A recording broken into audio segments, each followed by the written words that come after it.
Piers, it's a little confusing for most rock and roll fans, especially ones who grew up in the 1960s in this area, the New York area, to learn that the Beatles were already a hit record act just north of us in Canada. Yeah, it's strange. The stories are different between Canada and the United States.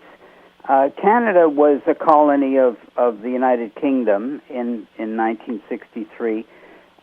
Capitol Records, based in Toronto, capital of Canada, had an A&R man who was British, Paul White, and Paul had, since about 1961, been tapping into EMI's library of recordings over in England because he felt that there were a number of artists over in England that would sell in Canada that wouldn't necessarily sell in the United States. So, believe it or not, EMI owned Capitol in Los Angeles and thereby owned the subsidiary, the Canadian subsidiary as well.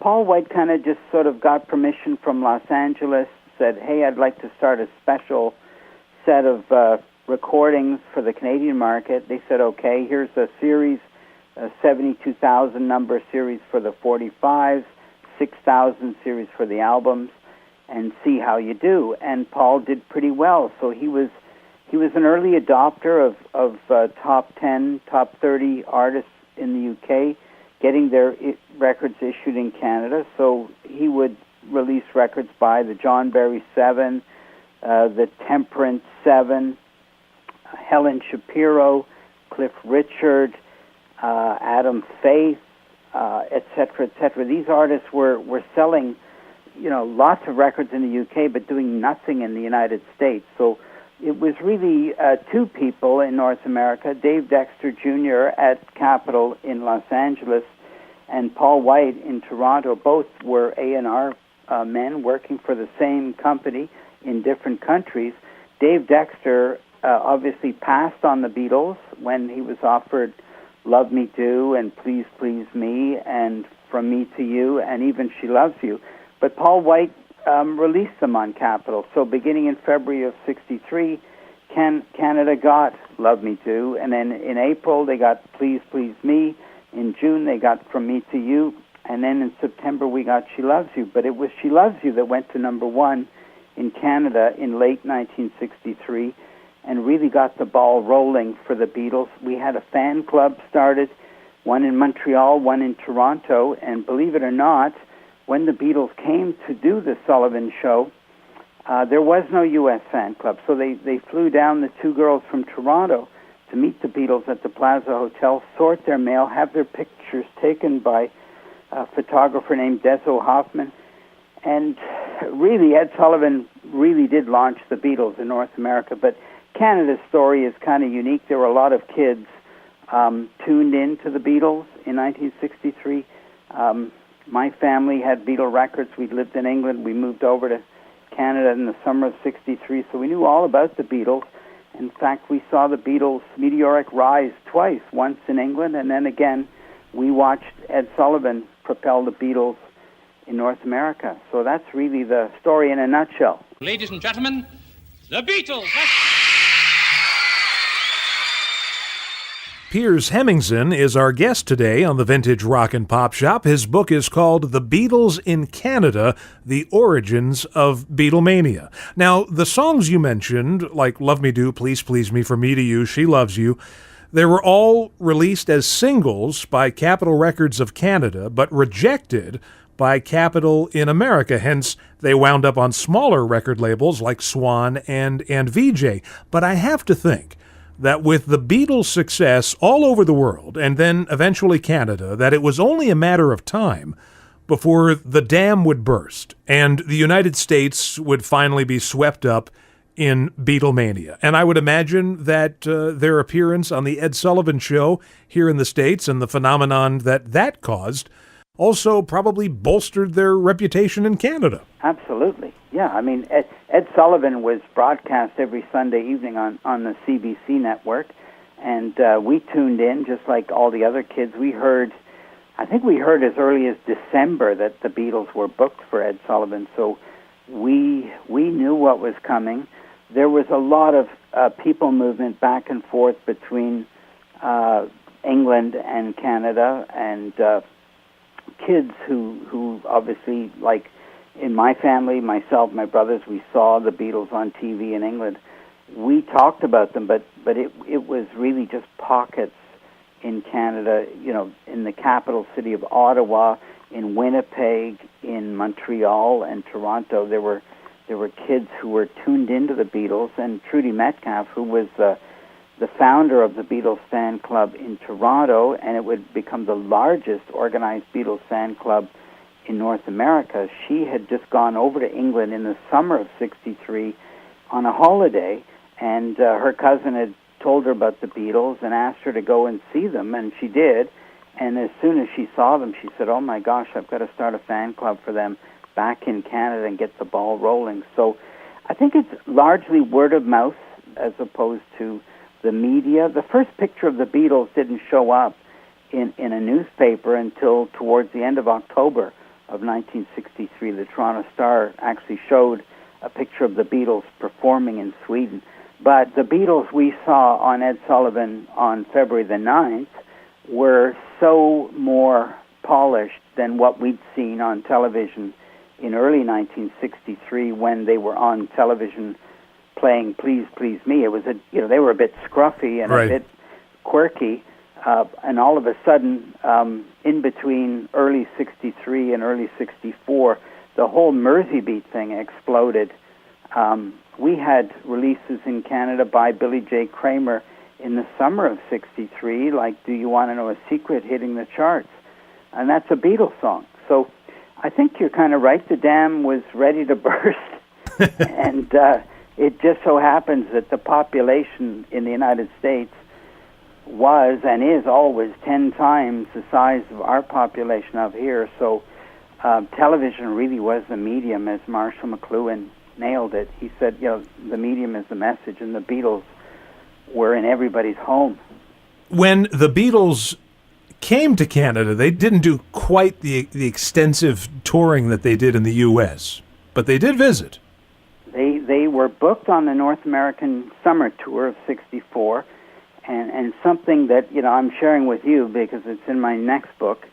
Nobody knows this, but when the Beatles were doing so well in Canada, people were trying to get them here on a tour, and they were provisionally booked to play Maple Leaf Gardens on the very over the day or the next day after the first Ed Sullivan show. So I believe the date I pinned down with my research was February the 10th, where they had been provisionally booked to play in Toronto, and of course that was canceled. That was canceled well before they got to the States. So I think Brian Epstein knew exactly what he was doing. He wasn't going to waste his time on Canada when he knew he could crack the States. Toronto may not have seen much of the Beatles in '64, but at least they got the live piece in Toronto album. They got a live album from a solo Beatle. Yeah, well, you know what? Toronto got that. Toronto got 3 visits by John and Yoko in '69. Obviously, they weren't even allowed to go into the United States because of John's drug conviction.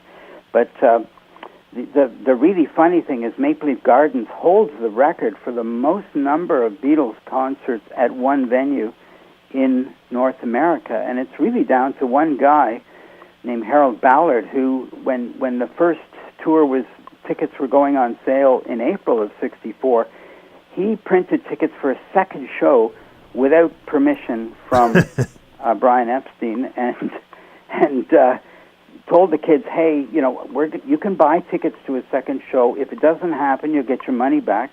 But if it does happen, you've got a ticket. So, he saw all these kids standing in the rain with money in their hands, and they were about to walk away. He had, only about 18,000 seats, and he saw about 40,000 kids. So he forced a second show, and that cascaded through the rest of the tour, because before Harold Ballard did that, every other venue or every other city was just going to get one show. It's kind of strange. So they ended up doing 2 shows in Toronto in each of the years, '64, '65, '66, and they did 2 shows in Montreal, in '64, but just one in Vancouver, because Vancouver, I guess they weren't quite as shrewd as Harold Ballard and Toronto. Well, as someone who reads more Beatle books than I should, I always enjoy an angle I haven't considered, which was the great joy in your book. It's a story that hasn't really been told. The Beatles in Canada. Where would people go to get the book? Well, you can buy the book on Amazon. You can buy the book. I think there are copies floating around on eBay. The issue I had was that I only did so many, and they sold out very quickly here in Canada and in the States, because I had the books available through the Fest for Beatles fans, and they sold out. But the copies that are left are out of the UK, but they do ship, obviously, to North America, and the postage isn't so bad. But these are all limited edition books. They're all signed, and every book comes with a 1-hour audio disc, and on the disc are some never-before-heard recordings of the Beatles in Toronto, as well as the original news clips from 1963 from the Canadian radio network. I think anybody listening to the CD, if they pop it in their CD player, in about an hour, you're going to get a completely different view of what happened in North America with the Beatles. And in my research, and in the research I did with Capitol, it was amazing that what was going on in New York was a tug of war with Los Angeles. You had a gentleman who worked for Capitol who had met Brian Epstein in New York when Brian and Billy J. Kramer came over in November of '63, and his name was Brown Meggs, and Brown Meggs became a very good friend of Brian Epstein, but they just couldn't shake the tree at the top through Dave Dexter or Alan Livingston. It took a lot of might to make things change in December of '63. It finally did, and that's when I Want to Hold Your Hand was issued in the States. Believe it or not, I Want to Hold Your Hand wasn't quite the hit that She Loves You was up here. Wow. She Loves You sold many, many thousands more copies. It was a huge record here. So the Beatles experience in Canada, it's a little bit different when you look at 1963 into '64, but then it's very similar thereafter. Well, Piers, I want to thank you so much for appearing on the show. And once again, the book is The Beatles in Canada. And is there a place where people can catch up with you online?